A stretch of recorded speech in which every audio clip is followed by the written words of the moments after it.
This is a More Than Just Podcast production.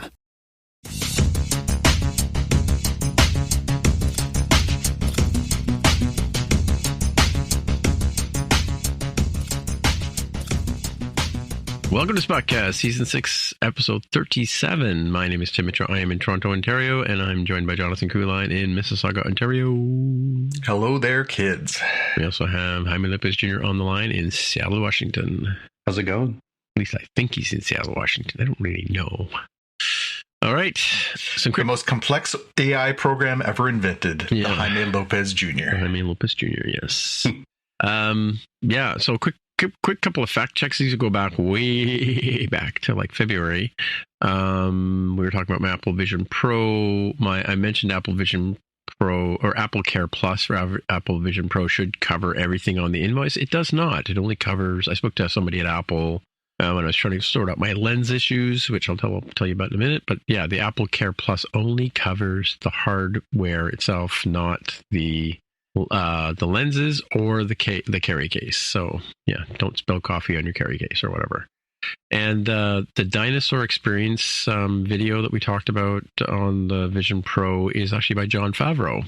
That's kind of cool. So it's I guess an ILM Disney Plus. Who's he with? Marvel? I don't know.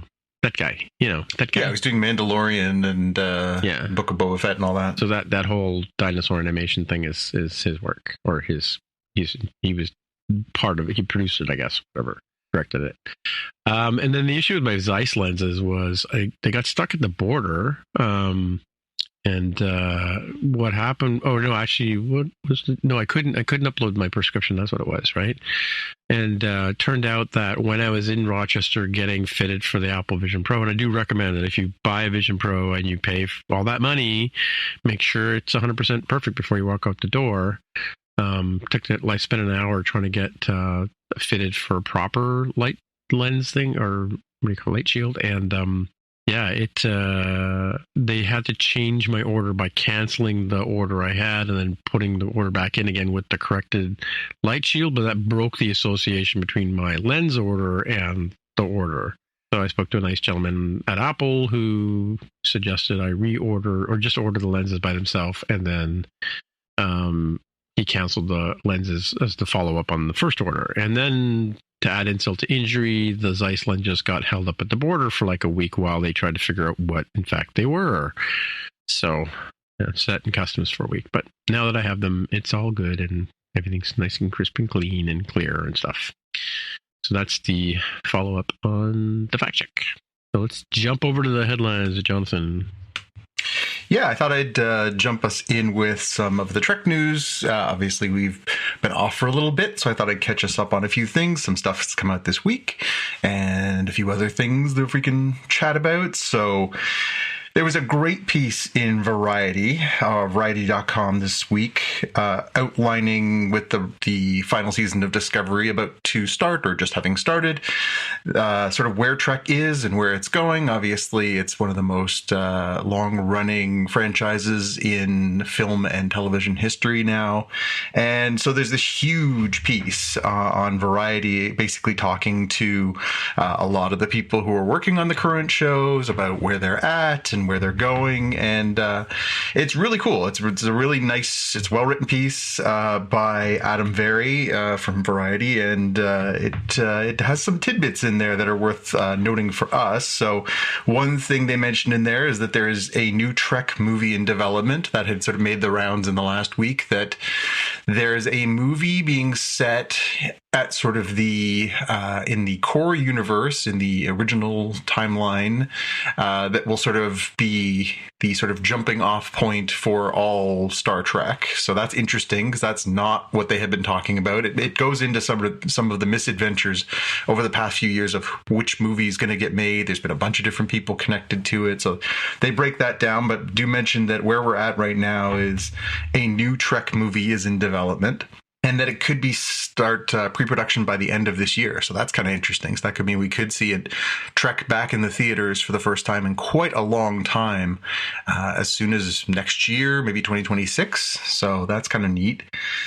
And the other thing they mentioned in there is they confirmed the release date for Star Trek Strange New Worlds Season 3. We knew that they were up here in Toronto, or more to the point here in Mississauga, actually filming Season 3. I knew they were doing that, but they've confirmed that it isn't coming this year at all. It's definitely coming next year. So two good things that we wanted to know about. Are you guys interested or surprised at all that this movie is sort of... do you have faith that this movie is actually going to come out? Movie, not so much. I was thinking about Strange New Worlds. I was just going through the Spockies, right? So surprised it wasn't on the list of anticipated stuff, but, Well, again, we knew it wasn't coming this year. I mean, that was the suspicion because it seemed like they weren't talking about it. They hadn't even started filming it. So I think we didn't put it on the list because it wasn't likely to be coming out this year, and now we know for sure that it's not. So yeah, and there was Anson Mount posted something about going to dinner with his wife at some restaurant, maybe Mississauga, I don't know, but a few months, like within the last couple of months, he was posting something. So I knew they were filming up here, right? Yep. Yeah, and Jonathan Frakes, I think, as well, right? Yep. And the other thing they mentioned in the article is that they have built a new set at Pinewood Studios, which is, I believe, closer to UTIM.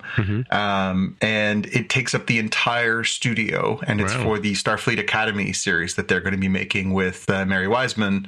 That's going to be filmed just down the block from your place. And apparently it's the biggest Star Trek set ever built. Interesting. Cool. So that's kind of neat, too. Yep. So we know that series is coming. We don't know when, but they are working on it right now. Yeah, I was speaking to somebody who knows somebody who was working on that show, but interesting stuff.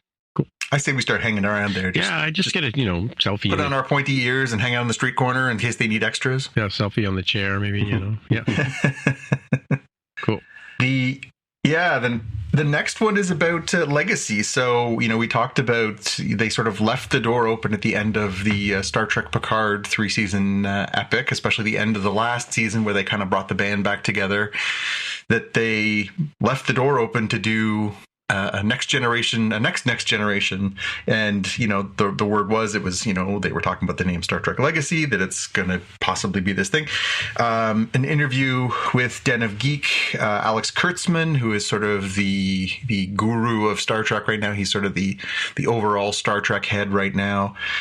He basically said, if I had it to my own decision making, I would greenlight it right this second, but there's, a lot of other factors. So what he basically said in a roundabout way is that the show is in limbo, that there's a lot of people who want to work on it, both, in front of the camera and behind the camera, but it sounds like no one's willing to put the money behind it right yet, which I'm not sure what the factors are. He doesn't really get into it too much. He just basically said it's beyond my control. If I could, I would, but I can't. So for now, it's just waiting out there, which is disappointing because I think we all thought that would be an interesting possibility, and it's disappointing that they're not moving forward with it right now. Yeah, I find that a little bit strange because it seemed like they built up some pretty good momentum going into it. And they had that PS scene, right, Jaime? Yeah, that's kind of what I thought was the lead-in to Legacy. But I don't know. I'm not sure how all of the sort of planning and corporate machinations go into this sort of thing of like figuring out what they're going to do. Yeah. And the last little Trek bit that I had in here was just for fun. So there is a game coming up this weekend in the Bundesliga, the German top soccer league, and the team in Berlin is going to be wearing Star Trek themed uniforms. Just too fun. If you click on the link in our show notes, you'll see. You can have a look at what they've got. So the game is on Saturday, April 6th. So it's maybe too late by the time you hear this, but I'm sure you can find the highlights. But so FC Union Berlin is going to be wearing these Star Trek themed uniforms. So the crests in the middle of their uniforms, very, very Trek centric. So kind of a fun little tie-in around the launch of the new season and that. It's a good look. Like, it definitely says to the fans of Star Trek, like, oh, wow, it's the Starfleet symbol. The others who are kind of more accustomed to having, Xbox or something in there, it doesn't look like it's necessarily branding, it looks like it could also be like their actual logo if you didn't know any better. Yeah. Yeah, and it's, how often can you intertwine these things? Every once in a while they'll do a fun sort of Star Wars or Star Trek or some kind of crossover with sports, but it's not very often. It's always kind of fun when, there are many of us who like both those worlds, and it's kind of fun when those worlds collide. So. Mm-hmm. So get ready for Christmas, Tim. We're FC Union Berlin jersey will be on the way. Okay. All right. So let's move from Star Trek to some Star Wars. We got a couple of cool trailers while we were off. One a few weeks ago and one just dropped this afternoon, which is where we're going to start. So Star Wars Tales of the Empire. So this is a little anthology series, very much like the Tales of the Jedi, which we got last year, focused on Ahsoka and Dooku. This one seems to be focused on Barriss Offee from Clone Wars and... what was the woman's name from Ahsoka? Yeah, her, the light red lady. I suppose I should have written that down. She was that memorable a character. But I'll keep talking. You guys can look that up. Yeah, look it up. But yeah, it's the same idea. It's looking at the origins of these characters, how they came to be where they are. But instead of obviously focusing on, the two sort of stories that were juxtaposed in the first one were the story of little Ahsoka and young Dooku, and how one rose to, become one with the Force and one rose to become one with the dark side. This one from the trailer we got today, looks like a really, it's Morgan Elsbeth that just popped into my head.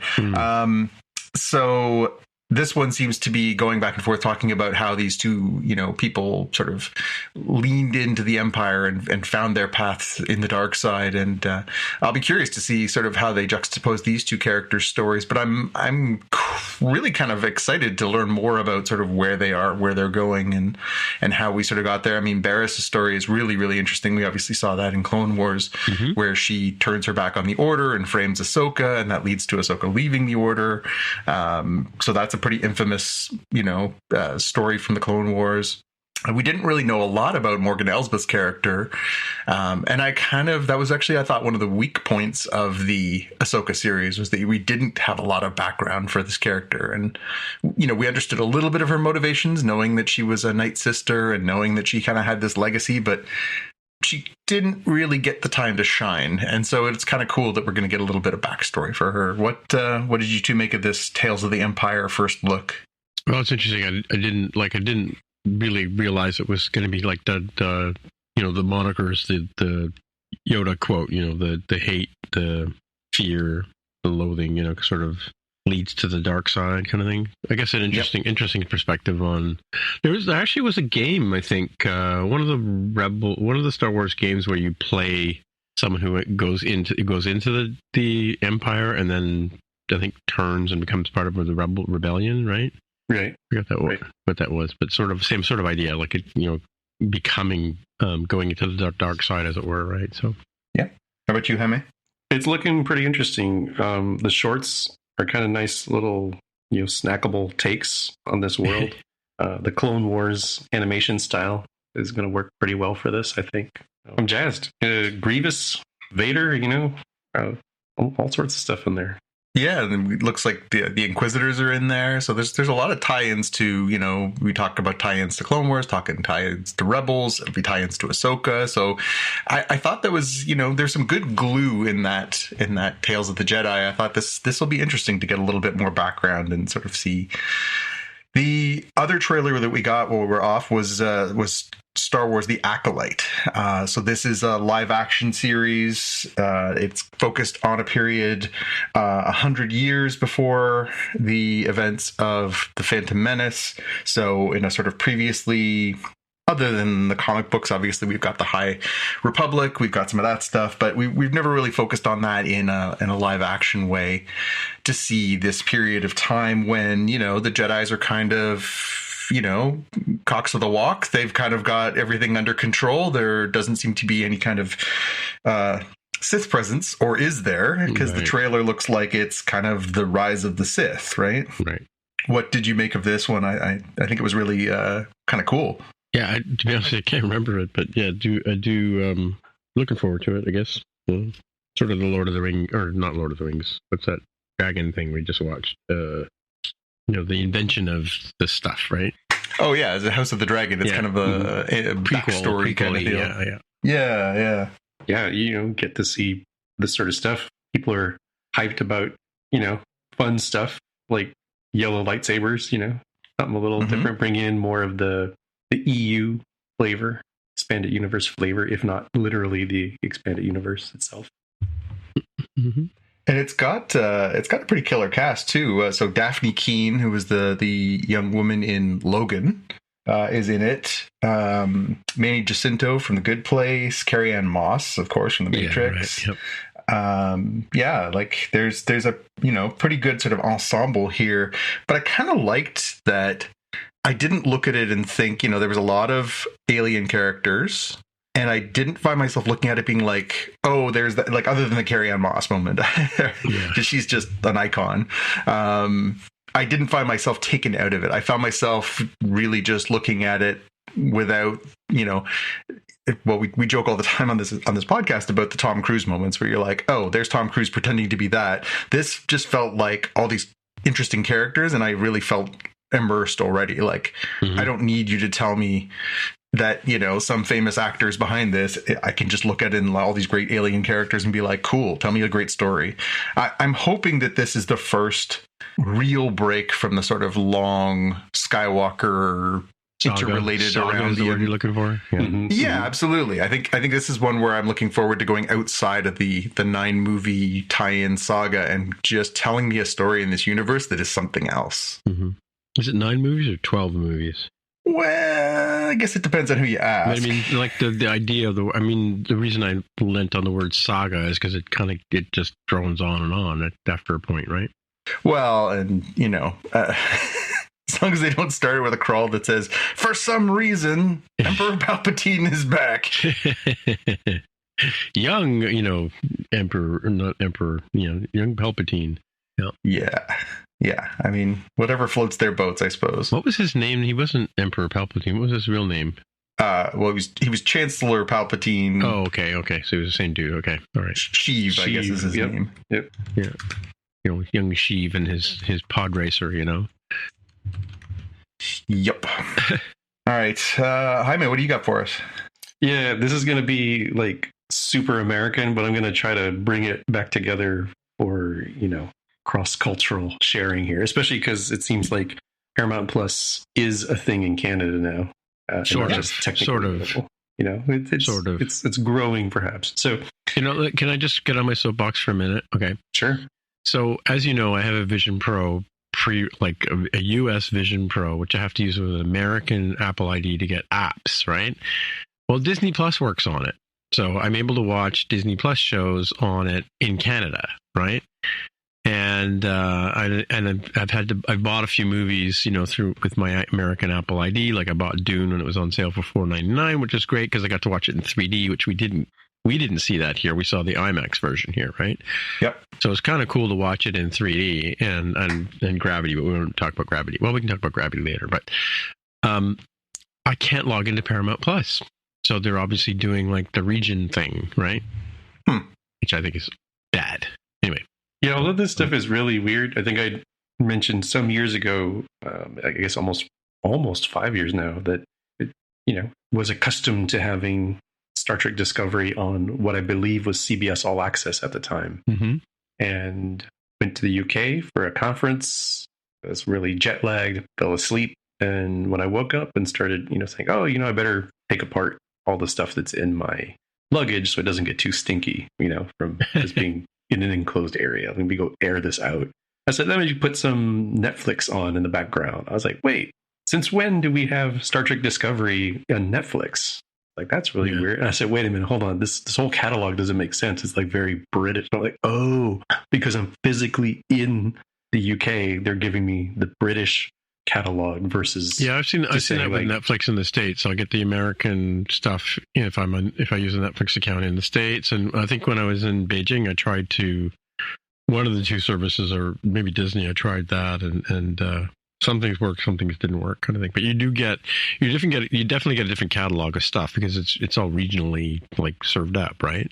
It's really weird though that like distribution doesn't really matter, from like a technology standpoint. So why not just give me my American account, American content, regardless of where I'm at? Like, I know there's legal reasons around this, but it's still very strange.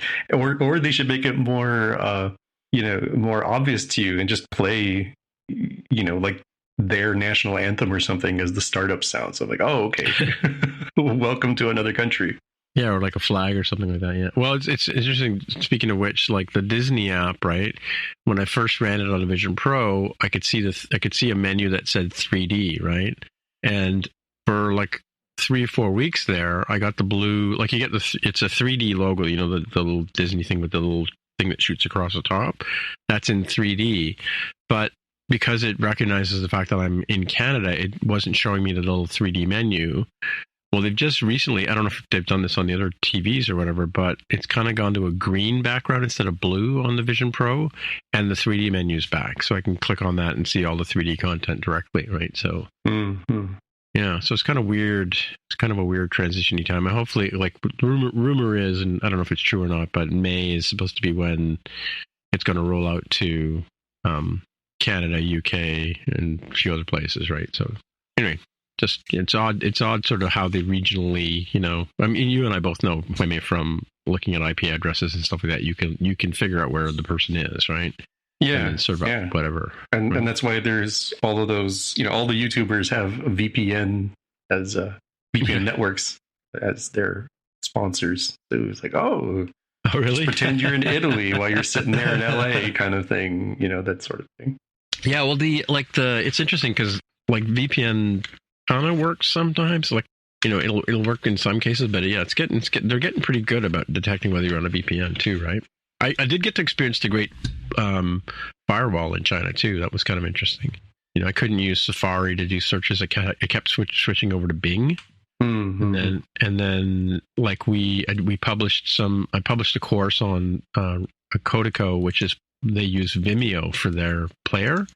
And Vimeo doesn't run it at all in China, but YouTube does, right? So it's kind of weird. Mm-hmm.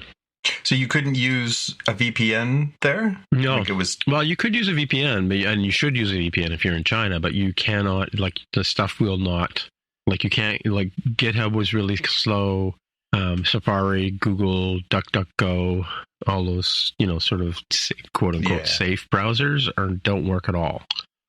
So I kept all week I was like searching for stuff. And, I got to go to Bing and then search for Bing. And then there's all the Chinese stuff that you can use. Like the weather app doesn't really work there.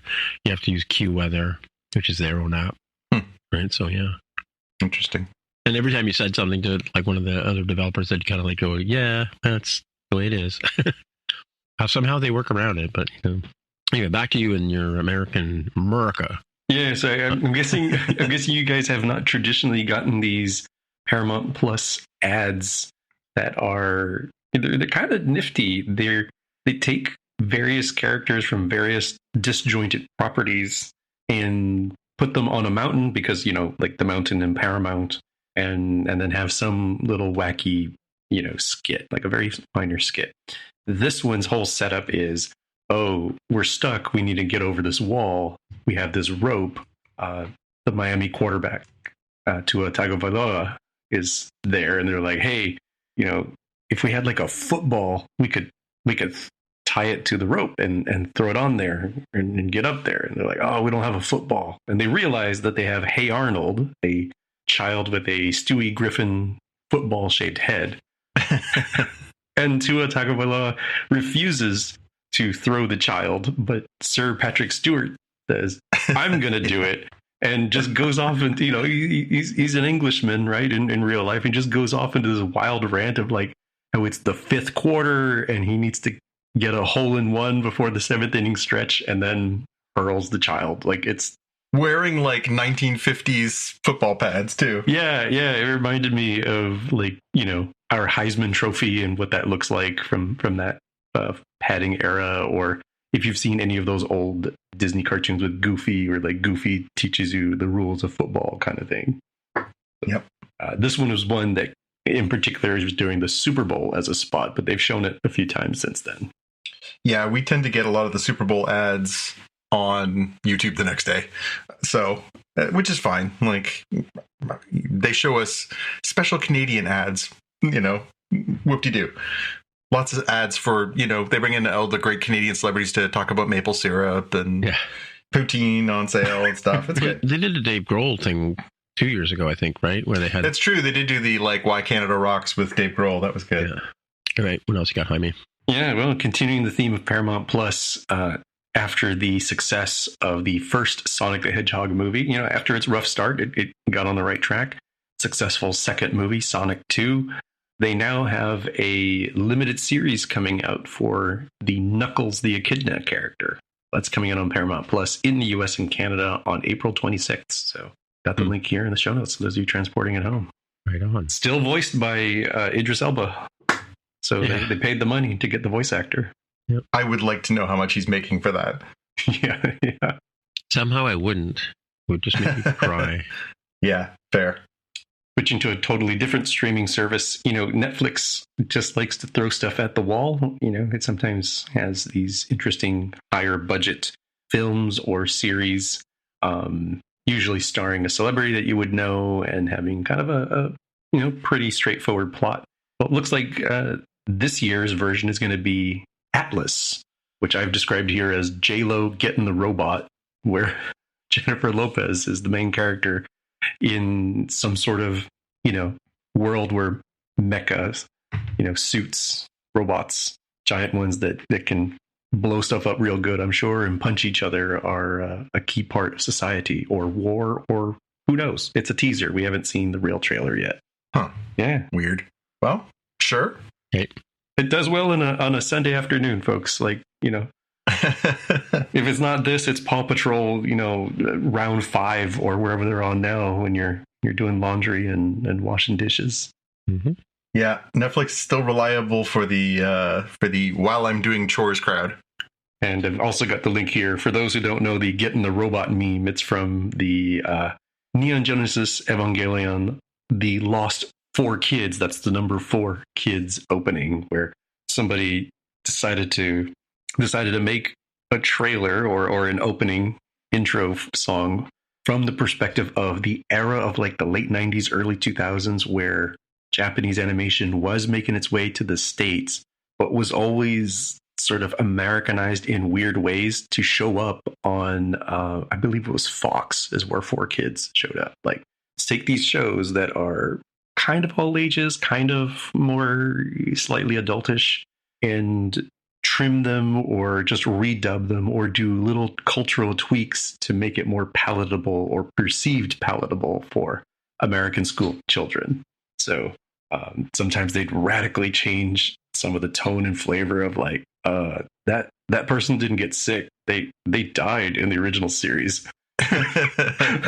or it's these two, girl characters or these two boy characters, they're just really good friends. I'm no, they don't have that kind of relationship. You're really changing the flavor of this to make it more quote unquote kids friendly. So Neon Genesis Evangelion is one of those cultural touchstones that has still kind of been going on forever in terms of various series, various movies, and would be 100% inappropriate to put on normal Fox Saturday morning cartoons or weekday afternoon cartoons.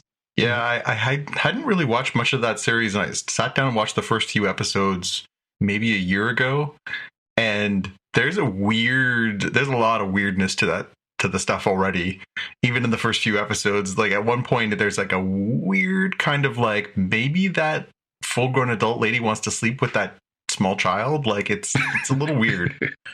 Yes. Yeah. It caught me off guard. Wasn't expecting it. Was just oh.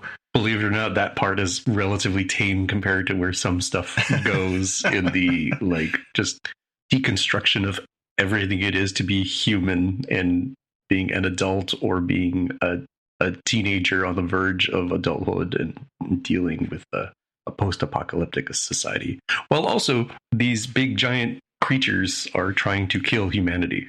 Just put that in the background. Right.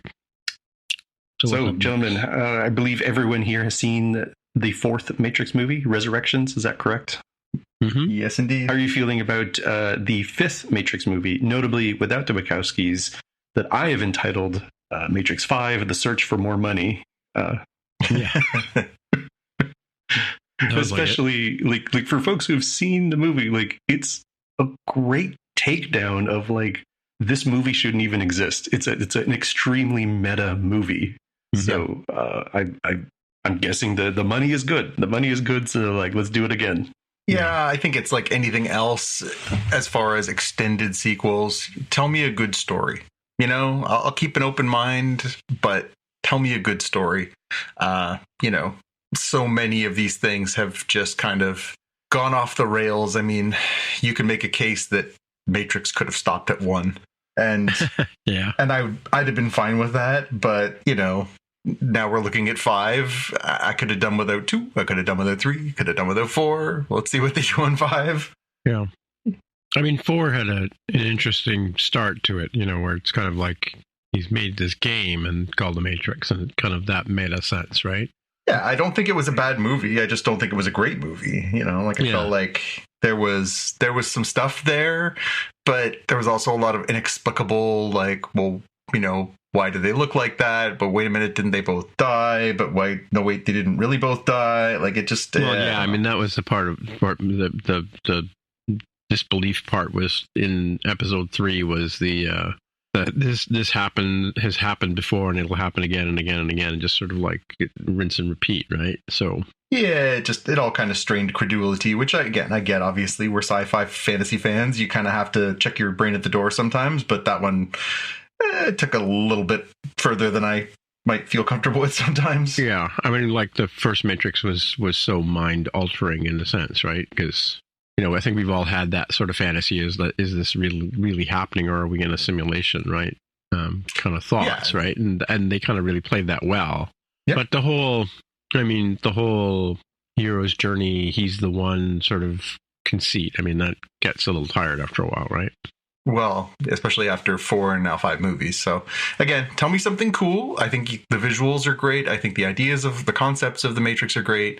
Yeah. I'm curious to see. I mean, Drew Goddard's a good creator. I mean, you know, he wrote the script for The Martian. That was a great adaptation of a great book. Yeah. I think, you know, he's done a lot of TV, did the Daredevil TV show. He was the showrunner on that.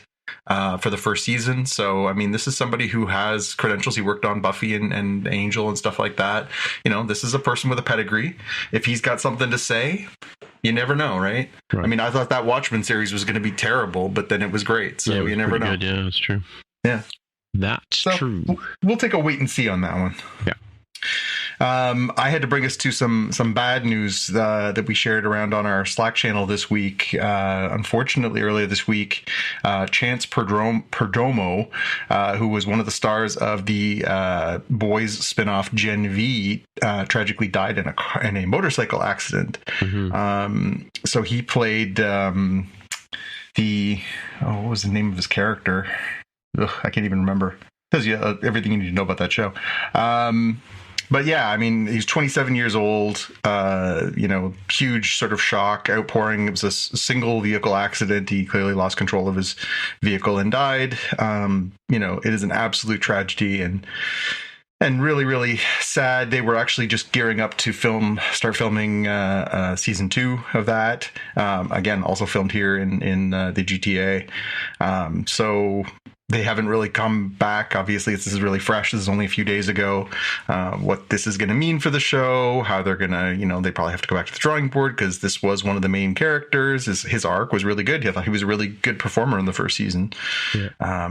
So, yeah, I mean, obviously, it's a horrible, horrible tragedy to lose someone at that age, and beyond that, obviously, as a fan of the series, it's you know, it's left it in major limbo. It's hard to say what they're going to be able to do next to right around that or recast that or who knows what. But you know, I say more importantly, you know, a very talented young person's lost their life, and that's just tragic. Yeah, he played Andre Anderson in the Andre. That's right, Andre. Yeah. Like I say, he was it was a bit of an ensemble piece that first season. Obviously, multiple characters, multiple sort of arcs and stuff like that. But he was good, and the series was good, and it's very disappointing that we won't be seeing more of him. Another good one this week, good interview with Jonathan Nolan, who is one of the co-creators of Westworld and brother of Christopher Nolan, the director. He said that he's not done with Westworld, in spite of the fact that Westworld was canceled by HBO. He fully anticipates that in some form he will eventually come back to it.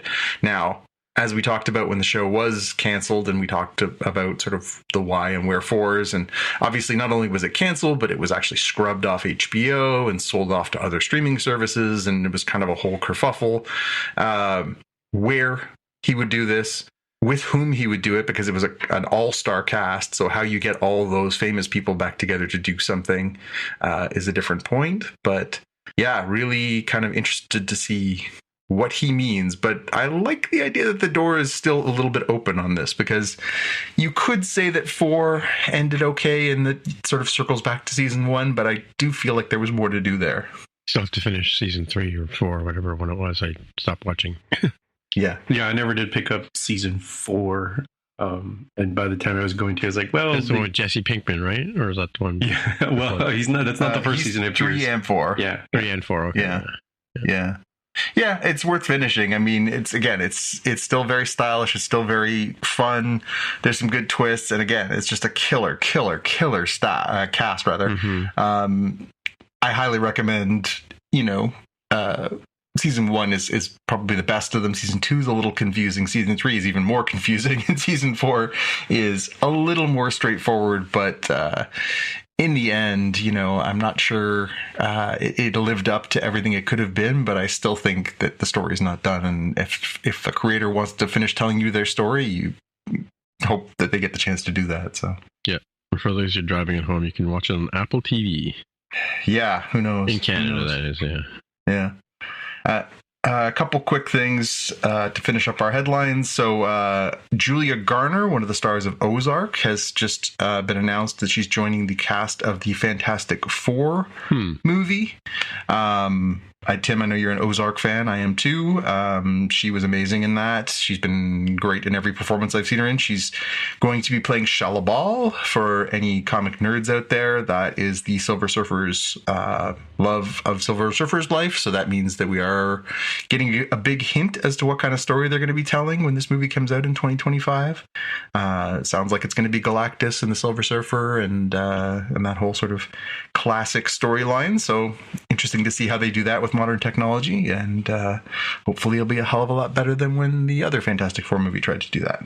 And the last one was a story from the CBC today. It was just a little pullout, but apparently as lucky as we continue to get on these things. So if you recall, when Netflix started doing its password crackdown last year, they started in smaller markets outside of America. They started here in Canada.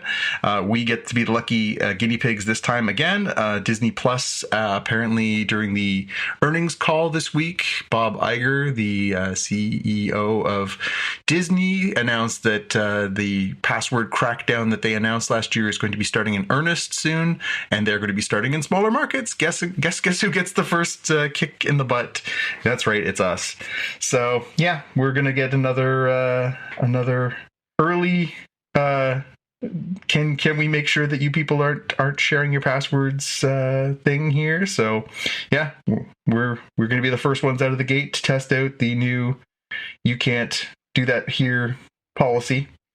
And once it rolls out here and they start working out the kinks, then of course it'll be rolled out to all the other markets. And so, yeah, we're now moving into an era where Disney Plus is going to be looking to make sure that everybody who's using the service is paying for the service. And on top of that, they're also looking at making sure that you're paying for the right tier too, so that they can add the commercials in and all the other stuff that they want to do to try and extra monetize the service, which, in spite of the fact that it is now the number 2 service behind Netflix, is still a long way behind Netflix as far as usership, subscribership, and everything else, and has a long way to go to catch up. So well, All right, well, we'll dive into the main part of the show, which is why we're here, and that's because Star Trek Discovery has come back on the air for the final season 5, with a 2-part premiere. So we got 2 episodes this morning, and we can dive right in. I guess we'll start with our pitches. Yes. Okay, I'll go first. Michael Burnham and the Horcruxes. Yeah, okay. Yeah. Same theme I had. Welcome to Star Trek Discovery, the search for the power of creation. Right. Yeah, I took two cracks at this. I decided to call the first option Space Seed as a nice option here. We'll get to why. And the really tortured Lax Go to the Mall Today as the as the deepest cut I could do on this predominantly Canadian show. Goodness. Yeah, for folks who are just driving at home and wondering what the heck is he talking about. So if you watched How I Met Your Mother, the Robin character turned out to be not only secretly Canadian, but also a Canadian pop star. And Let's Go to the Mall Today was like the big song that she had. Yep. Cool. Yeah, that's good. Good one. So yeah, this was the big, yet another MacGuffin mission where it's like, hey, we better go find that thing that everyone else is looking for before we get to that thing. Time to go look for the thing. Yeah. And of course we can't, and the whole sort of you've got here right at the top, the red directive thing, which again, we don't even know what a red directive is, right? So, we can infer that from what they were talking about, but it's kind of funny that they talked about that like kind of incessantly all episode that it's a red directive, but they never once say what a red directive actually is. Right. And I shudder every time she says black alert, like, really? Because red wasn't good enough for you people, Yeah. The closest I could think of is analogous, although it was a lot more mysterious to the crew and explained a little bit more as kind of a counterpart, was the Omega Directive from Voyager. If you remember that one, was around the Omega molecule. Yep. It's super dangerous. We're like, just take the Prime Directive and throw it out the window if you have to, because this thing is so dangerous. I thought it was a little bit more like that, but it seems to be more of a clandestine, like, trust us. The government is telling you this is for the betterment of everybody. Do whatever you got to do to solve the problem. Yeah, just shut up and get your COVID shot. Yeah. Right. So the first episode, Red Directive, the pew pew pew. I had the sand runners. So they got these essentially speeder bikes. Yeah. Or snowmobiles that go on the sand, and they had this. It felt very Star Trek 10. It was very Nemesis, the sort of scene where they're whizzing around on these things and pew pew pewing and stuff like that. So yeah, it's also Phantom Menace too. Mm-hmm. Yeah, I mean, little pod racy. Yeah, and in my elevator pitch, I was going to work in Serenity somewhere, because he right off the bat, Lecoq or whatever his name is, says shiny a couple of times in both this show. I did hear. Yeah, shiny. So, which is not a word we've used in Star Trek lore before, but those of us from Serenity fans know what that means, right? So, yep. Yeah, and it was I felt it's again that George Lucas got to have a car race in the middle of the whatever movie he's making kind of feel to it, right? So, yeah, I mean, again, theoretically, it's a sci-fi show. It's an action show. You want to show something that's, kind of, try and keep the people who aren't as into the science and exploration parts of it engaged. I get it, but crashing the 2 ships to use their shields to stop the avalanche kind of thing, So yeah, it was a cool scene. We've never really seen shields deployed like that. It's very rare you see a starship enter orbit at all, unless it's named Voyager. Yeah. So to see 2 starships basically go nose down and pop the shields up to try and deflect an avalanche is a pretty cool effect. So, and the writing's the writing's a bit telegraphy, because it's oh, they could start an avalanche. Oh, they won't start an avalanche, but they could start an avalanche, or we could start an avalanche. Let's look, they've started an avalanche. Oh, let's stop the avalanche. We've got to stop the avalanche now, right? So Yeah. And Michael's prime directive changed like 3 times in the show, right? And she's on this red directive thing is supposed to take precedence over everything else. Like you said, throw the rule book out the window. And she kept saying, the mission is this now, right? You know? Yeah. Yeah. So. Well, and that's it. Like, because they never explain what the red directive is, yeah, they're kind of making up as they go, which was weird. Yeah. And then the whole conflict with let's forget the name of the other captain. Rayner. That just kept going on and on. It stretched into both episodes, right? And yep. And where we end up with was kind of not really surprising, you know. So no, yeah. Not at all. Yeah. Mm-hmm. Any other pew-pews for you guys? There was the surfing thing that she did on the ship at the beginning, right? Mm. Yeah, those are my 2. The Michael rides the ship from the beginning, and the flying the 2 ships into the dirt were kind of the big pieces. Yep. Yeah. For the Easter eggs, there was definitely some good ones in the first episode. Yeah. At the beginning, they talk about, well, it's the millennium anniversary of the founding of the Federation. It's 2061, but we know that this series is set in 3191 because last season was 3190. Yeah. So they do say, give or take a couple of decades, it wasn't easy to celebrate during the burn. So they kind of acknowledge it, but it is a little weird that they're toasting the founding of the Federation in the 1030th anniversary. Mm-hmm. The character of Fred, that was interesting. Clearly Sungian android, looking more like Data than not, and certainly less. We established a couple seasons ago with Gray. Gray gets a sort of a humanoid body to inhabit, goes from being sort of the spirit to being an actual physical person again. Yeah.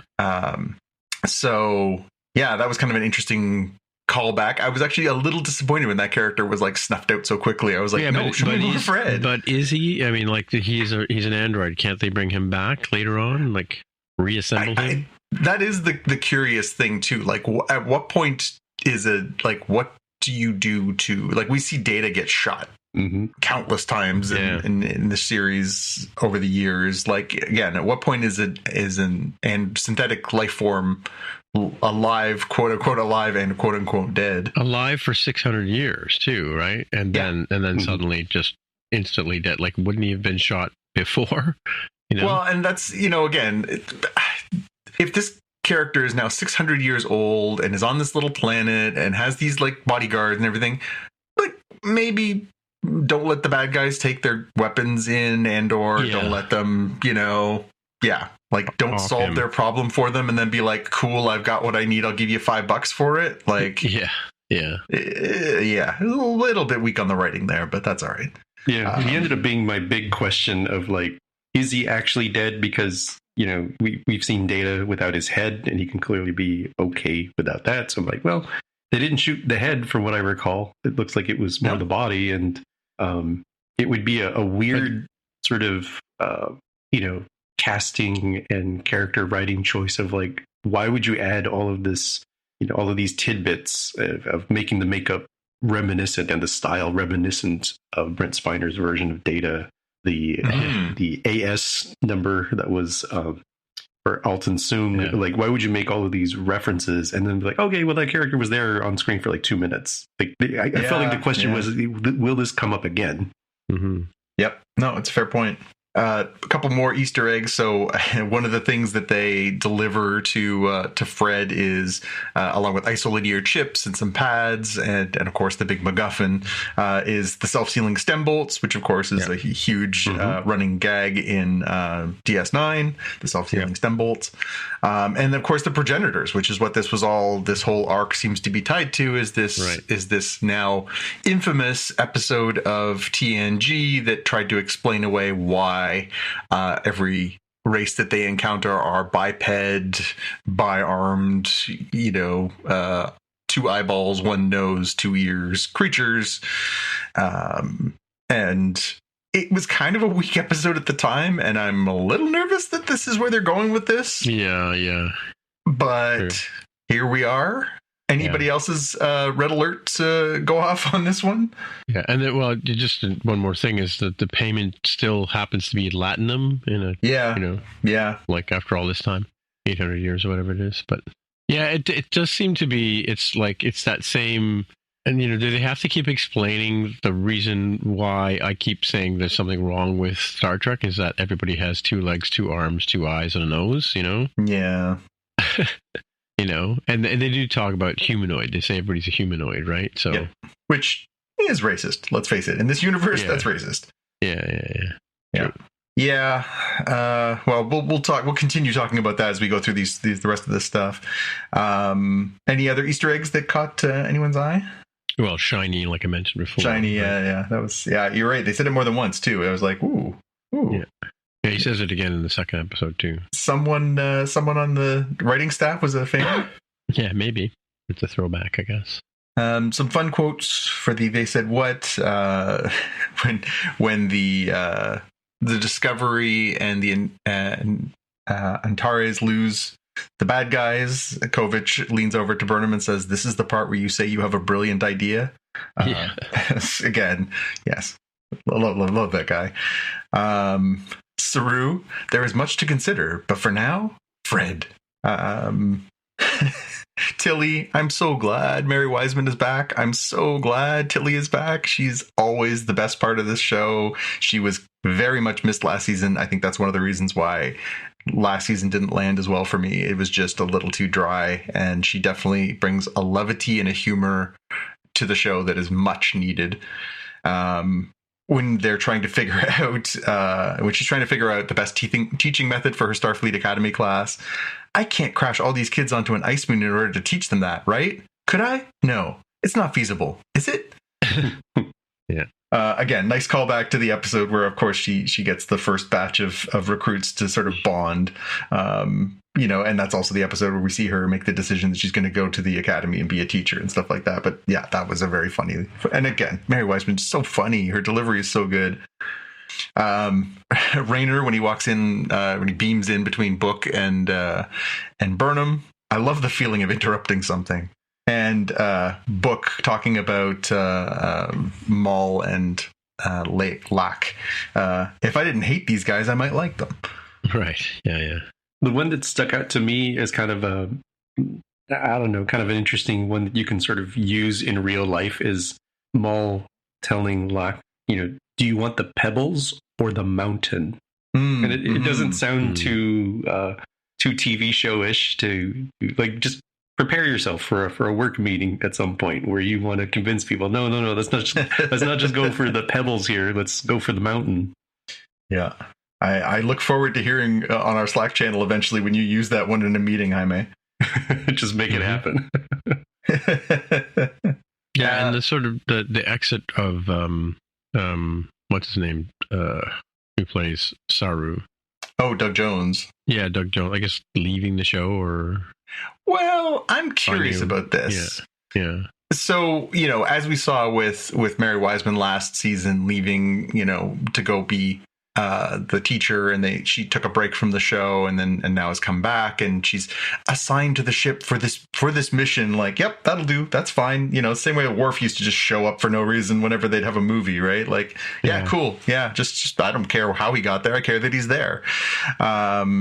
Yeah, I think it'll be interesting. Like, obviously, they're gonna do the wedding at some point. So, not jumping ahead to spoil something from episode 2 that we're going to talk about in a minute. But Tarina and Saru are getting married at some point in this season. I'm sure that even though they sort of bill the second episode as Saru leaving, it's definitely.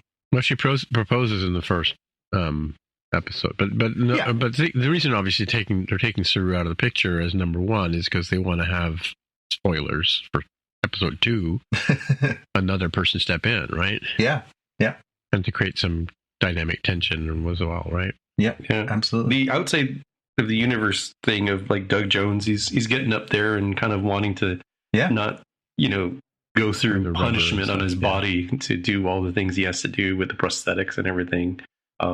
I think him hanging around, this is the 5th and final season of Discovery, him hanging around as like what he said of like, oh, wouldn't it be nice if Discovery had somebody that's on the inside, but not literally inside the ship and can go access other databases and do some things that they can't do in an official capacity under Michael Burnham's command. Yeah, so I'm sure what they did was get him into his costume and filmed for like, a couple days all these little interstitials that he needed for the whole season. And then he was like, cool, now I don't have to do this every day for 2 months. Well, he was on the Ready Room. I don't know if you guys watched the Ready Room, but he was talking about the fact not having to put those shoes on anymore and stuff like that, and the rubber. Oh, it's got to be brutal. I mean, I saw a clip from him the other day on social media where he was basically saying, like, I will not miss wearing the mask that much. Like, usually obviously Doug's had an amazing, like, and just an absolutely iconic career as a character behind the mask, from The Shape of Water to Hellboy to all these different parts he's played, the Guillermo del Toro movies. I mean, this is absolutely an icon playing these behind the mask roles. But as you pointed out, Jaime, the man's in his 60s now. I'm sure he's like, I don't want to wear vinyl on my face, all the time. Mm-hmm. So yeah, it's understandable that he's ready to walk away from that part of it.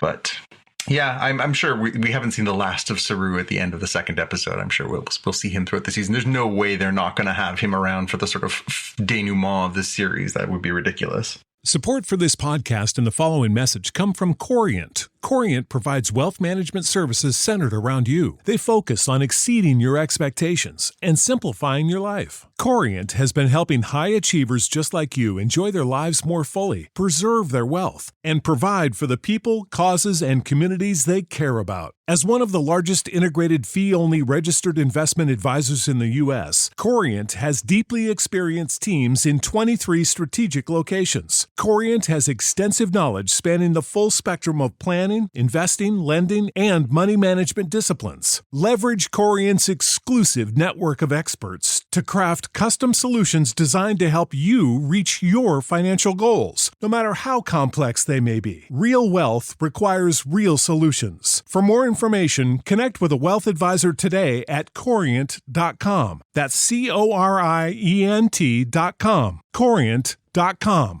You know how to book flights and hotels. All you're missing is a tool to plan the travel experiences you'll have once you arrive. That's why you need Viator. Book guided tours, excursions, and more in one place. There are over 300,000 travel experiences to choose from, so you can find something for everyone. And Viator offers free cancellation and 24/7 customer support for worry-free travel. Download the Viator app now and use code Viator10 for 10% off your first booking in the app. Find travel experiences for you. Do more with Viator.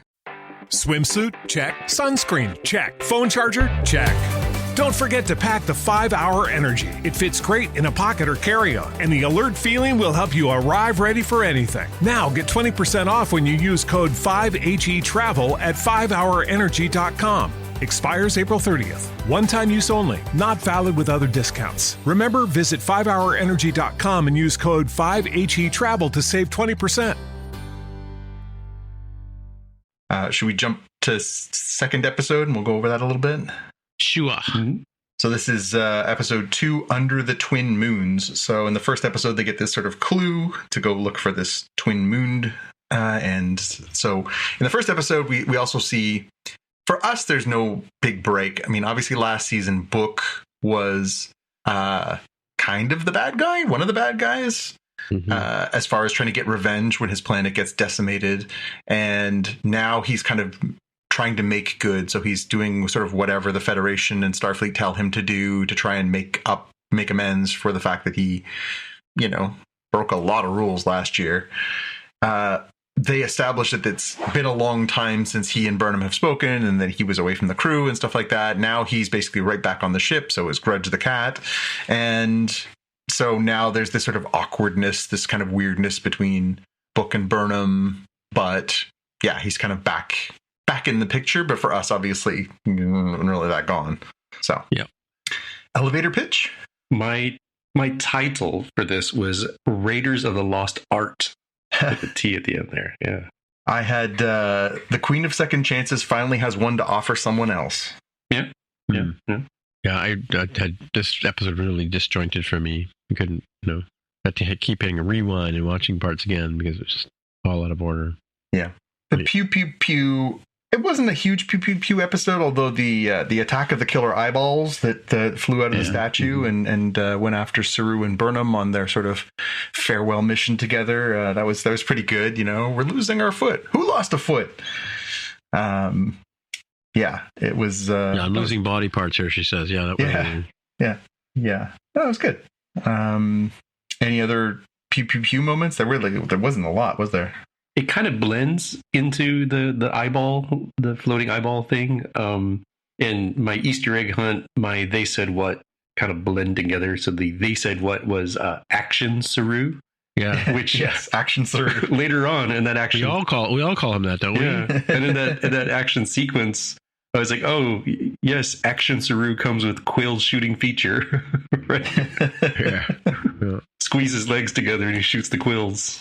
Well, they showed the stuntman running through the forest. Apparently, they had like a rubber mat that they pulled behind a vehicle as he ran down it to make him look like he was running really fast. Oh, yeah, because he was bolting. Mm-hmm. Yeah, that's how they did that. Yeah, remember that episode where he was like freaking out on some planet, and it was just like this scary predator kind of thing. It was like really clear that this guy who sort of gangly, walks around kind of weird, kind of sways when he walks and seems very calm. It's like, no, this creature is strong. Like it's like a chimpanzee or gorilla in terms of strength difference, and they use that, right, to desecrate this like Olmec statue and then move it aside so they could find the piece of the puzzle they needed. Yep. Yeah, he's not renowned for his muscles, but he certainly got them. Mm-hmm. Easter eggs, I had just one, which is obviously they talked about Betazoid, Beta Z, the planet, obviously home to one of our favorites. And then on top of that, Trill. So there was a reference earlier in the episode where Adira is in engineering with Tilly and mentions Gray's name, and I was like, well, you don't bring that up unless you're going somewhere. And in the foreshadowing, and of course, then by the end of the episode, they figure out that where they need to go next to look for the next piece of the big MacGuffin is to go to Trill. And so that obviously is going to bring Adira and Gray into the spotlight for the next episode, and obviously Trill's in a very important world for we saw them when we moved into the far-flung future and where they are as far as the Trills, and then obviously this is a long-standing world in the Federation, so interesting to see what comes of all that. Yeah, there was a bit of a sneak peek on the ready room as well for that. Yeah, couple of good quotes. He's similar to yours, Jaime. I had Burnham's line, "Action Saru, damn!" just I think that should be on a t-shirt somewhere. And I'd hate to miss your wedding because I'm dead. Yeah, that was pretty good. The big question I had was something that really bothered me. So they go to this planet, Burnham and Saru, and they can't go into this area. They have to hike because they can't get past this electromagnetic field. Okay, I get it. Fine. So they're walking through these woods, which looked surprisingly like the woods around here, Tim. And as a matter of fact, if you looked closely, there were maple trees. And the way they try and alien it up is that these sort of strange spores or something are falling constantly. They're clearly done in CGI. Fine. I get that. Yeah.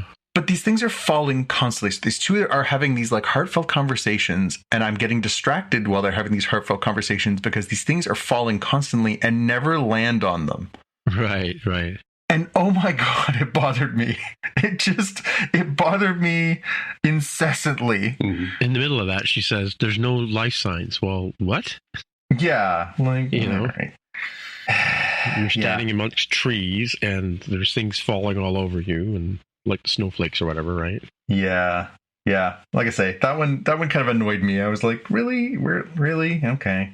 Sure. Maybe they were only visible on your Vision Pro. Yeah. So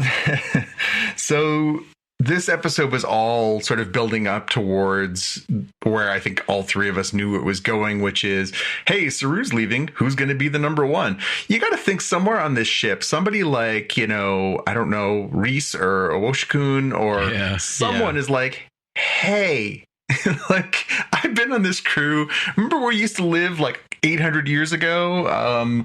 We've gone through hell and back. I've gone to the edge of the universe with you. Like, where's my promotion? What the hell? But no, they promote Rayner, and we didn't mention it before. So Rayner is of course Callum Keith Rennie, who's a Canadian actor he was in Galactica. He's been in like, oh god, I mean, for a Canadian, he's been in everything. Like he's been on like 45 CBC shows over the years. Like, this is a well-known Canadian actor. Yeah, and he's that guy though, right? He's that guy. I mean, I know him just because of Galactica and a few other things, but like, yeah, he's not somebody who everyone immediately recognizes, but they know that guy. Yeah. But yeah, so of course in the first episode he accidentally is responsible for this avalanche that they have to stop people from getting killed in. He gets called under the carpet at the beginning of this episode, and of course by the end of the episode we find out that Vance has basically told him that he can't be the captain of his ship anymore and has told him to retire, and he's bummed out. And of course that's when Burnham gets the brilliant idea that was telegraphed in 67 places that he's gonna be the new number one. So yeah, mixing things up a little bit, which is just one death away from being the second Canadian captain of the flagship of the Federation. Right. So yeah, I mean, interesting development. I mean, not a terrible character. I don't know, what do you guys think of Rayner? He's kind of a bit of the stereotype, the sort of grizzled old, I'll do it, I'll do the right thing even if it means my career kind of character. Is a little bit sort of a little bit predictable in that way, but also still kind of likable, and you can feel that he's somebody who cares. Like, they did a good job with him, but not, I don't know. Yeah. You kind of like he's, you look around the room and see who the asshole is, and if you get see when you are it, Yeah, very much that. Yeah. My take that I think other people online have kind of come to the same conclusion is that his character is kind of like Shaw in Picard season 3, meant to show like that mirror back to the characters. And in this case, it's actually kind of similar, but I think taking a look back at the arc of Michael Burnham, right? Michael Burnham as number one under Georgiou was kind of that person, right? Of like, we have to shoot the Klingons first. It's the thing we should do, the Vulcan salute, right? And if you don't do this, I'm going to mutiny and take over the ship to do this thing. Like, I am right. Rayner does the same thing, and arguably maybe had the right decision of like, we need to stop these guys. It's a red directive. Do we have to blow up a village? Absolutely blow up the village. And Michael says no, because Michael is no longer the Michael Burnham of the first season, right? She's progressed, and I think she's going to show here how like, that's basically what Captain Georgiou did, putting up with me, grinding against the authority all the time. Yeah, no, it's a good point. I think that they've already established that, Burnham's a different person. She's changed, and Saru mentions that, like, oh, you've come a long way, and yeah, maybe she's kind of, she needs that kind of person, and so they've sort of set it up nicely. It'll be interesting. It'll be interesting to see what the dynamic shift is like with them. So, do you think he gets Saru's old quarters complete with the plants that eat you and everything? Yeah, it does seem rather moist in there. Like, you just have to like constantly keep trying to dehydrate yourself. She did say we wouldn't move we'll keep your room the way you left it when you go off to college and when you come home, right? She did say that to Saru, that we'll keep it the way it is. Yeah, they just don't mention if somebody else is going to have to live there in the interim, because that would suck. Yeah, well, unless you like that kind of thing. Yeah, I like it swampy. Yeah, and moist. And moist, yeah, great word. The big question for me was, who was Maul as a little girl? Because Booker seemed to know her and had some sort of... She was the daughter of Booker the Fourth, he said. Yeah, but I mean, that's what he says, and it kind of makes sense given the heritage of the Booker names, persona. I forget exactly the heritage that he has there. It's not like his real name. Yeah, it's almost like a moniker, right? Moniker. They use it. Yeah. Yeah. Like Dick Turpin. Yeah. And so I don't fully understand the relationship here. If it is like, they're How come she doesn't recognize him? Well, you get the impression maybe she does. Like, she does give him a little side eye. Because when he says, "My name is Cleveland Booker," she kind of gives him a bit of a wider eye, right? Yeah, but she's saying, "I don't believe you are a traitor," or whatever it is that he says he is, right? So yeah, I mean, I think it's just supposed to show that she's somebody who is very untrusting, right? Maybe. I mean, the other thing, you don't look like that guy who was nice to me. This happens to me in real life, where it's usually my mother would be like, "Oh, son, do you remember this person from when you were little?" I'm like, I was like 5. No, I don't. I'm in my 40s now. Yeah. It's like, have I not seen this person for those decades? Like, no, I don't. I'm not going to recognize this person from a very distant part of my early life, and having to age them up into, I mean, at that age, all the adults are like the Peanuts adults, right? They don't really have phases, and you're like, wah, wah, wah, wah, wah. Like, that's all you remember. Yeah, the only time you remember somebody from your childhood is like one of your parents or grandparents' friends, is if they happen to give you good candy or something. Yeah. So off to a decent start, I would say. I mean, it was interesting. I didn't know that they were going to do 2 episodes at once. I must admit, I didn't click in on that. So I was pleasantly surprised when I woke up this morning and found 2 episodes waiting for me. And I think it's good that they did these 2. I don't think it would have been a very satisfying start if they'd just done the first one. Right. So yeah, I don't think that was a bad idea. But it's a trend too. Like Apple's been doing, they drop 3 shows in a row, and they did that with Andor and Disney. So yeah, and Prime did that with a few of the Boys drops like 3 or 4, and then finishes them off and stuff. So yeah, I don't think it's a bad idea. In a little bit, we'll talk about 3 Body Problem and some of the other stuff that we watched while we were off. But there's some of these series where, again, they sort of drop everything at once, and you're like, well, is that a good thing? In this case, yeah, I think it was definitely the right choice. All right, shall we move on to our watch list? All righty. You're up first time, for the watch list. Yeah, what had just finished about a week or 2 ago on Paramount Plus is the 2nd season of Halo. So yeah, I do recommend it if, with the caveat, you were emotionally okay with the first season. I do think it has dramatically improved this season. They clearly took notes from the fans that said, maybe we're just a little too far away from the source material. Let's bring it a little closer. They do more of that. I do think it's better. They do frustratingly still put the actor's real face instead of the helmet out for too long. Like I don't get it in a post Mandalorian era where you can have people, or heck, even the Bad Batch, where I'm like, oh, I could clearly see characters sigh, even though I can't actually hear them doing it. I can see it in the animation. I can see the emotion in the helmets. Like, again, if you really hated season 1, you're not going to like season 2. If you were like, yeah, I'm okay with season 1, then I think you will like season 2 better. So when you say they sort of brought it closer to the series, or to the video games, I mean, are we talking characters, weapons, settings? A lot of all of that. I mean, it certainly helps that time-wise, it's a lot closer.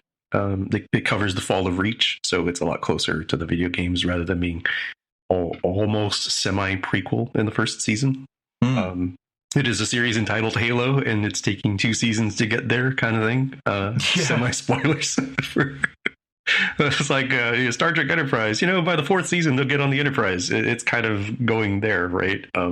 So I think that's what's been helping. Some of the tone, some of the these other secondary characters, let's not focus so much on them. They still try to loop them in and try to wrap them up a bit, but it feels more like Master Chief is the main character instead of getting a little lost in the ensemble. Yeah. I now that we have our Paramount Plus, because of course we need that to watch our Star Trek, I must admit I've passed by that one a few times and thought, am I ready to start this yet? Am I ready to start this yet? Same here. It's been on the list, but it's like, am I ready? Am I ready to jump into this? Yeah. Would you say it's worth the time? If you are not going to view it as blasphemy against the canon of the video games and other material. Like again, if people who are like, I'm kind of more casual as a Halo fan, so it didn't really bother me as much in season 1, but even I could still see some issues that I think are improved. Again, I'm not really sure your background on this. I think it's worth it. It's got some good pews. Second season is definitely a lot better when it comes to making the story beats feel like they make more sense. Right. They still are trying to, unravel some of the wackiness that they went with in season 1. So it's got a little bit of that, like, I mean, look at the first or the full 3 seasons of Picard, right? Where like season 3 is like, holy smokes, like really good. Season 2 and 1, a little bit of meh in points. And so season 3 of Picard kind of has to unravel some of the nuttiness. They're kind of unraveling some of the nuttiness from season 1 in season 2 here for Halo. Well, speaking of nuttiness, I am really looking forward to your next item. Yeah, in contrast to the heavily caveated Halo, I think if you like the X-Men at all, and especially if you enjoyed the 92 animated series, you will, I think, love 97. There's definitely been people who say like, well, the art's not the same. I'm like, yeah, it's not exactly, but they did try to keep the character designs as close as they could with different technology. And they do have many of the same voice actors. They don't always sound exactly the same, but it's also like 30 years later. So go with it. Come a little slack. Yeah, maybe. So is it actually like a brand new show just called 97? No, it picks up right where the other one left off. 97. There's some recap videos online that people have of like in 2 minutes or in 15 minutes or 30 minutes, however much you want, of like, give me a recap of the first 5 seasons of X-Men. This just continues on in like a comfortable shoe or like warm mac and cheese. No, but I mean, it's called 97, but it's a continuation of the show from the 90s. Right, because the show started in 92 and then went for 5 seasons. Right. So if you do the math there, it's like this is what would have happened if they'd continued on. And they just roll into 97. Yeah, I gotcha. And it continues in ways that make a lot of sense. And it is still set in the 90s. And it handles things like... I'm not the only one who's thought this. I'm probably seeing 2 or 3 YouTube videos on like how this is the best version of Cyclops, who hasn't been handled, 100% well. And even his literal power from the comics for Cyclops isn't heat vision or laser vision or something more akin to like Superman. It is, what is it? Concussive force blasts. So it has kinetic energy to it. And they make use of that quite well in the first episode. It's pretty sweet. Right. Yeah. So did you watch the entirety of the original series, Jaime? I watched it. I was casual because it was on Saturday mornings. And by the time it was on in the early 90s, I was getting into my later teens and couldn't keep up with it. I used to try and sort of catch up, but I must admit I didn't get a chance to watch everything. I enjoyed what I watched. It was very... That's the other thing, is it in an era where comics were getting like smarter, it was staying kind of early 90s, which a lot of comic fans who lived through that era don't love, because there was a lot more sizzle than steak, shall we say. I'm really curious as to whether you were like coming into this as like, I've been living on this, cliffhanger for the last 20 plus years. In that era, it was a little harder to know, right? You didn't have the easy access to like, here's the full episode list. I would have told you before I watched these recaps. I was like, oh yeah, I definitely did. And then at some point in the recap, I said, when did that happen? And clearly that's when I started drifting away. Again, in an era where you didn't have, well, let me just turn on Disney Plus and catch up on this series. It was like, I sure hope somebody has some VHS tapes, or go to Best Buy and hope that they have them in stock. Well, and I remember over the past, number of years, and I'm going to say a good 20 plus, initially, yeah, you're right. They put some of the stuff, I don't think the whole series, but I think they put out a good chunk of the series on VHS. And then it was probably in the last 15 years, they put out, DVD box sets where you could finally watch like the whole seasons and watch them like that. And I had friends who were like, I cannot wait to devour these things.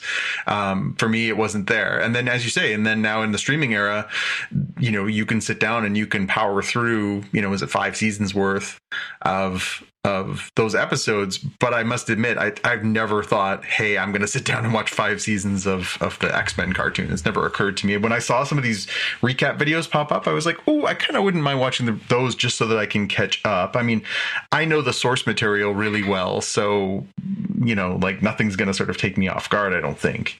Yeah. The other thing is this show, they use the great intro theme song and they've remade the intro for the animated series, but they do something different here in that I realized that I think every one of the intros so far has been mildly different, so it's not exactly the same weekend intro.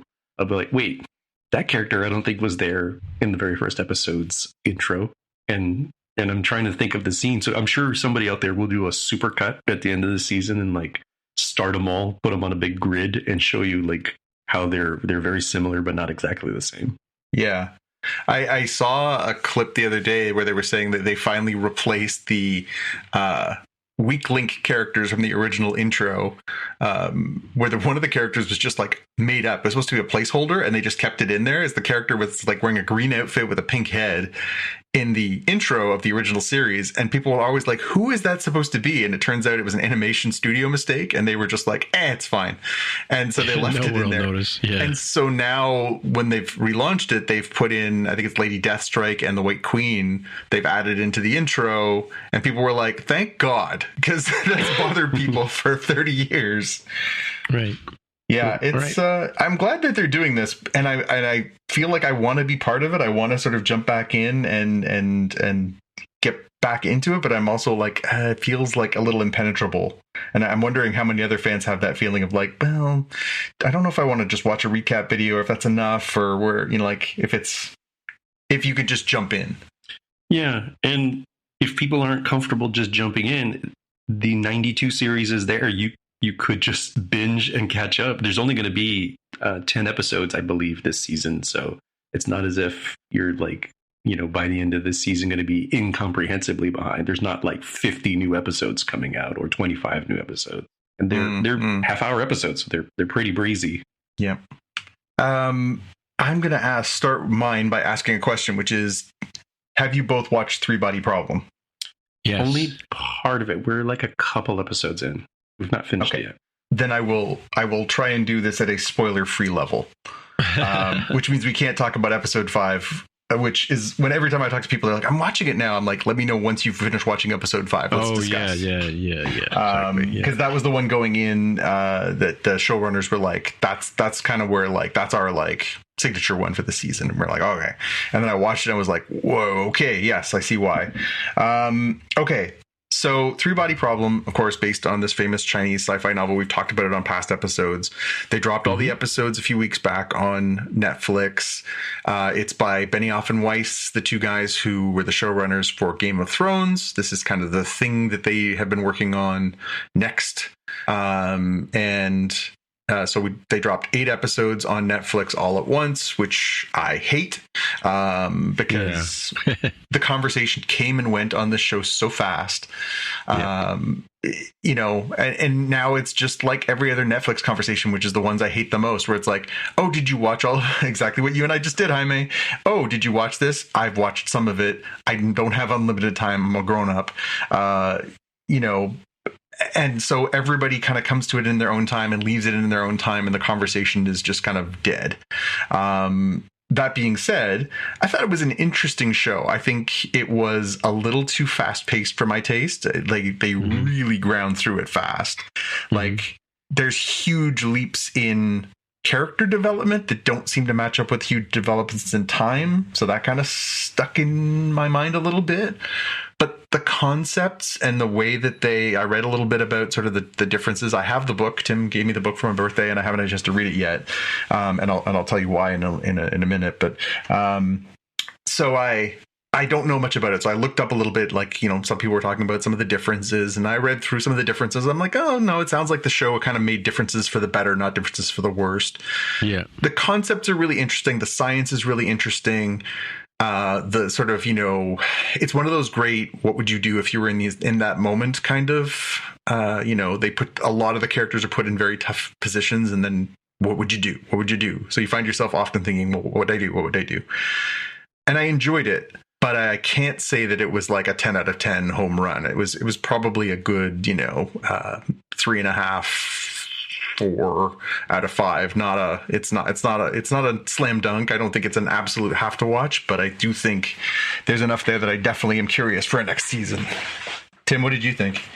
Yeah, I think it's an interesting story, but it's funny because having read the book or listened to the audiobook, there were things in this story that I don't remember from the thing. Like I didn't grok what the 3-body problem was until they explained it in the TV show, right?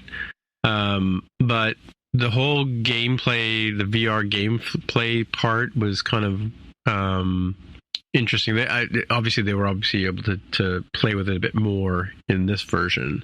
The other thing that's odd is that they've moved the story from China to London, right? Yeah, and anglicized the characters, right? So. Well, diversified, let's say, because there is obviously people of different cultures and stuff. They kind of turned it into a Benetton ad, right?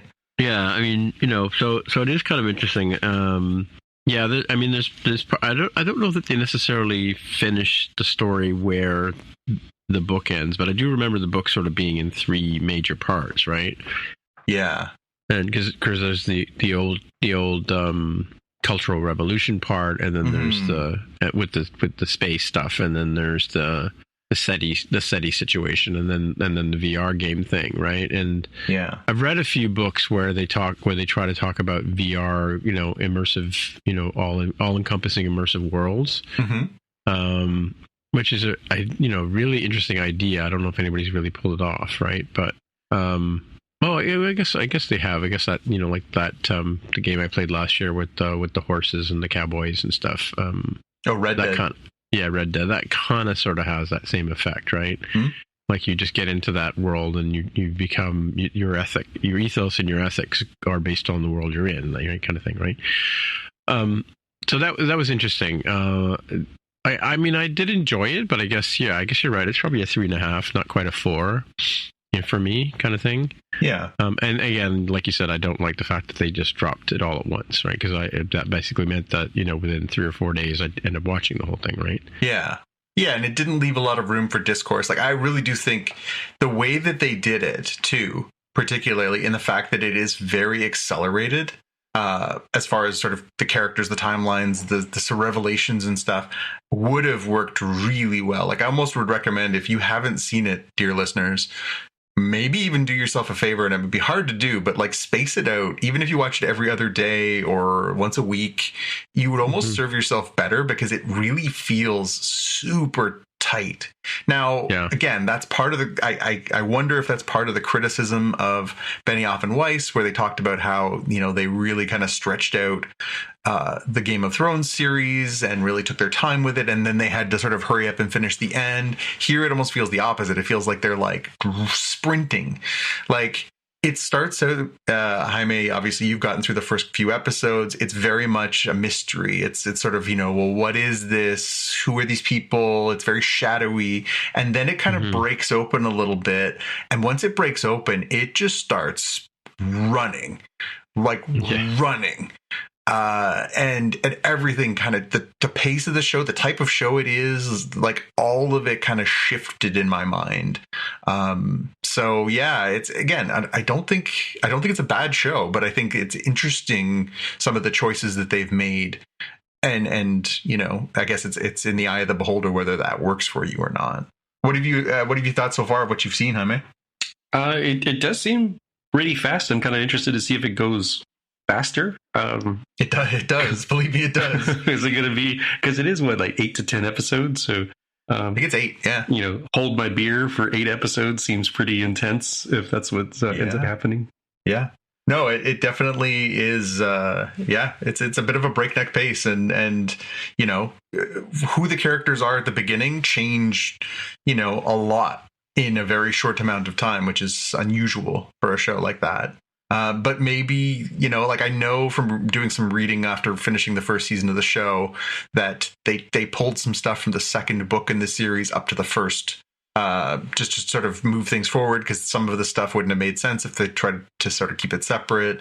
So I wonder if they have not actually said explicitly that they're making season 2. I can't imagine with the kind of contract they signed. It leaves with a huge contract, with a huge cliffhanger kind of thing. It leaves with a huge cliffhanger, and beyond that, it's also Benioff and Weiss signed an exclusive Netflix contract to work on shows for them. And this was a big get for them to get this sci-fi property that people were like, oh, you couldn't make this. It's really confusing. And it's very sciencey. I think it would be very unusual if they didn't do a second season. I don't know if they can wrap it in 2 or they're going to do 3 seasons if they can, but I don't think this is going to be like an 8-season series. I'd be surprised if it lasted more than 2 or 3. Yeah, there's a Chinese version of it too, which people have said is better than this so far, but we'll see. Yeah.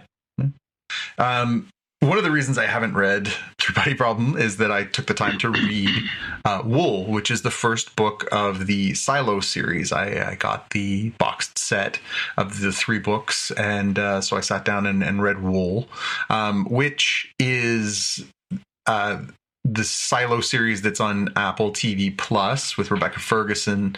Covers the first half of the first book. So the first half of this book is the first season of Silo, and the second half, I'm guessing, will be the second part of that. I was curious though, because I don't know if either of you have read this or know much about it, but the second book in this series is called Shift, and Shift does not feature the same characters as far as I can tell, because I just started it. It doesn't feature the same characters as the first book, Wool.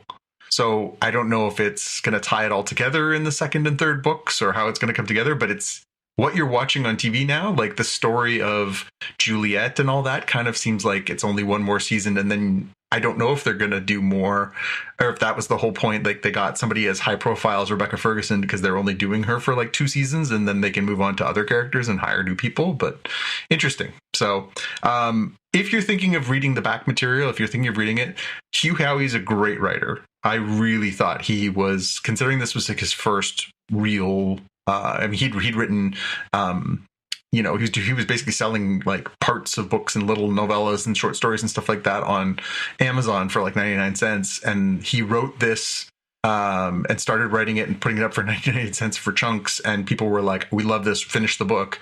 And so he did it and it became a huge hit. And now he's obviously very influential. But he's a really talented writer. He really paints a picture. He's got a good ear for dialogue. It's worth reading. If you have a chance, whether that's in an audiobook form or obviously sitting down and reading the actual book. But I would highly recommend it. I'm looking forward to reading Shift, and I'm looking forward to reading Dust, which is the third one after that. And he's really created an interesting world to explore. And Jaime, I will say, for your edification, it is set in the United States, and is really interesting. Some of the metaphor for this whole thing is really interesting.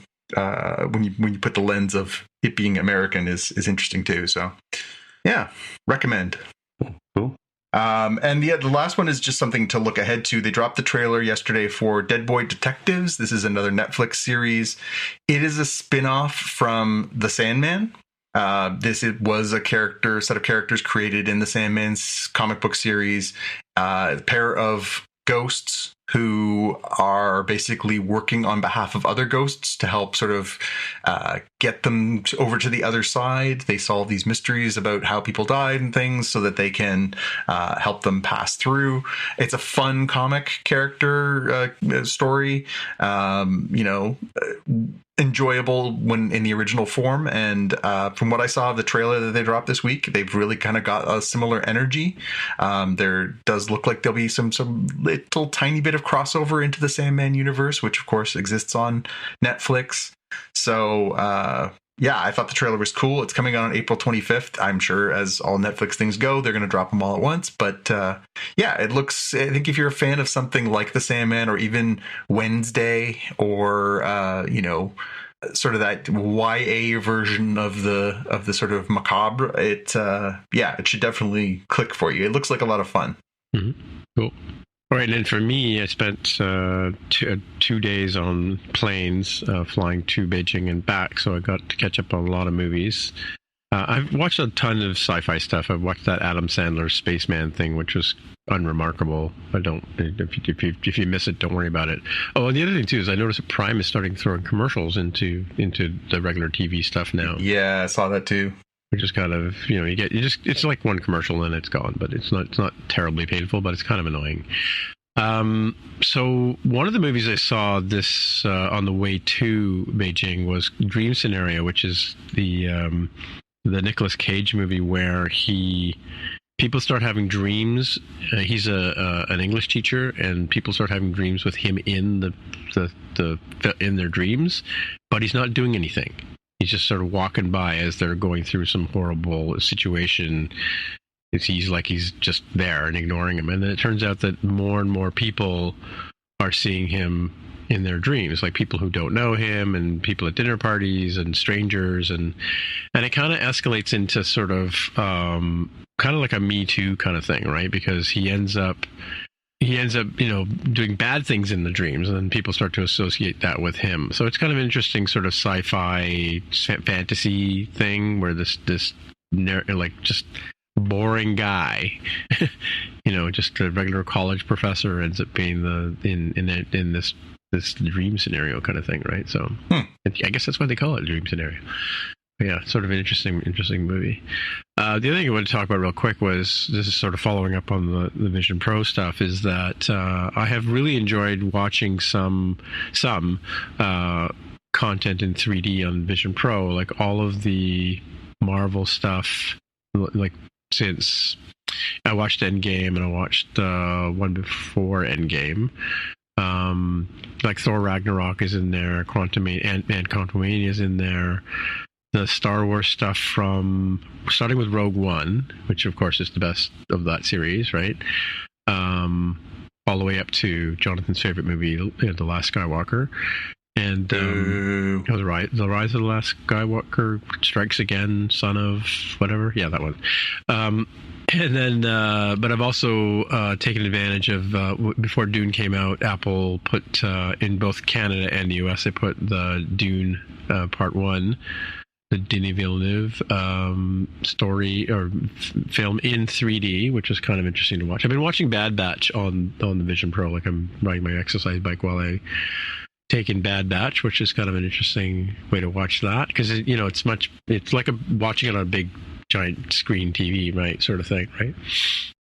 I have figured out how to watch Netflix on the Vision Pro, but it's not 4K, which brings me to I also bought Gravity on my US account, and which I like that movie, and it's in 3D, which is kind of nice. It's like you don't have to put on you are putting on a goofy set of glasses, but you're not putting on the ones that you get in the theaters that keep falling off your face, right? And it's not the polarized thing. So from a clarity point of view, it's really nice to watch 3D content on there. But the Gravity movie is not 4K, so it's so obviously, soft and not out of focus and stuff like that, right? Like I said, I watched a bunch of movies. Most of the movies I watched were the ones that were nominated for the Oscars, last couple of weeks. But I did finally, I kept avoiding Aquaman, and then I had, a couple of 3 hours left on the flight on the way back. And so I started watching Aquaman. I made it maybe 2/3 of the way through, and I'm not going to finish that movie. It is so bad. I don't know if you guys have seen it or whatever, but no, that's been sitting on my am I that hard up for anything to watch list? Yeah, it's really.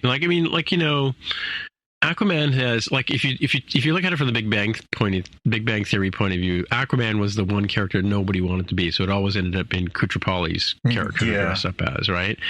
And I liked Aquaman when I was a kid. I used to watch it on Saturday morning, with the dolphins and the signaling, the blonde Aquaman kind of guy, right? Yeah.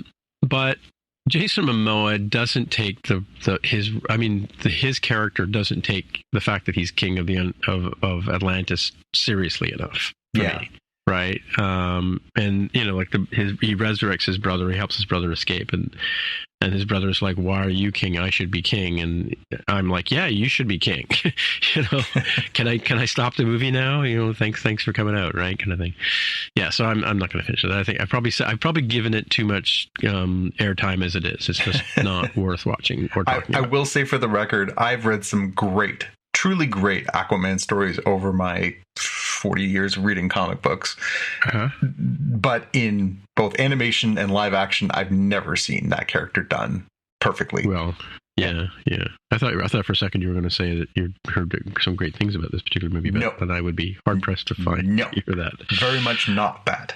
And I did finally get around to watching Chernobyl, which is an interesting take. It's strange because all of the Russian actors speak with English accents, which is, I guess, is kind of like normal or whatever. But and it's kind of like a what happened kind of story. I don't know how much of it is based in actual fact or whatever, but and Gorbachev did say that Chernobyl was one of the reasons why the Russian or the USSR collapsed.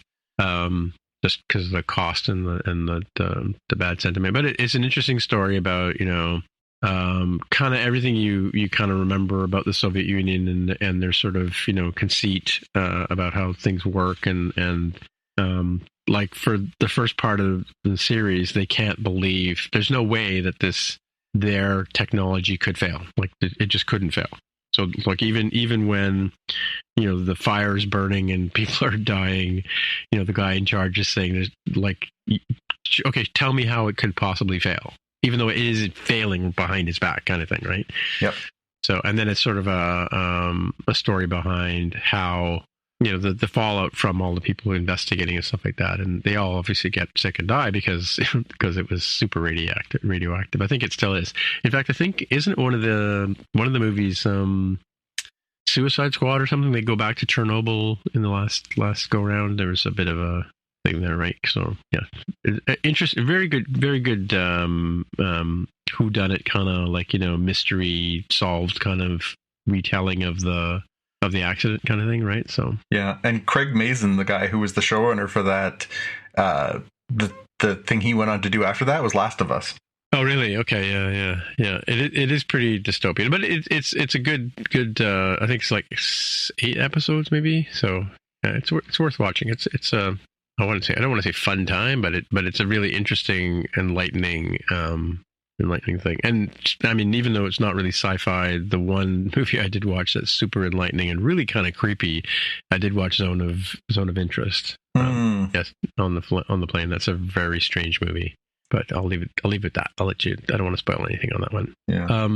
Yeah. So I guess that's it for another week. Or another month. How's it been? 3 months? I guess. A couple months. Yeah. That's it for another quarter. Jonathan, if you want to find you on the interwebs, where would they find you? You can find me on the interwebs on X as @GPK News, on Instagram as @GPK News, or on YouTube at youtube.com/@JPK. All right, and Jaime, if people want to get in touch with you, I'm on Twitter as @DevWithAHair. All right, and my name is Tim Mitra, TIMMITRA, on all of the things, the Twitter, the Mastodon, the Instagram, yeah, just like that. So that's where you find me. And so until next time, we'll see you in the future. Bye. Bye. You've been listening to the Spotcast podcast. This is Jean-Luc Picard. Shut up, Wesley. Sorry, say again. Just the tag. Gotcha. If you want to find out more about the podcast or see the episode show notes, visit the Spotcast website at spotcast.com. You can get in touch with us on the website or follow us on Twitter at Spotcast. If you have feedback or questions, send us a tweet with the hashtag AskSpotcast. If you like the show, please consider recommending us to a friend, writing a review on iTunes, or pledging any amount at patreon.com/Spotcast. You can find details on how to help us on our website, spotcast.com/sponsor us. Thanks for listening, and we'll see you in the future.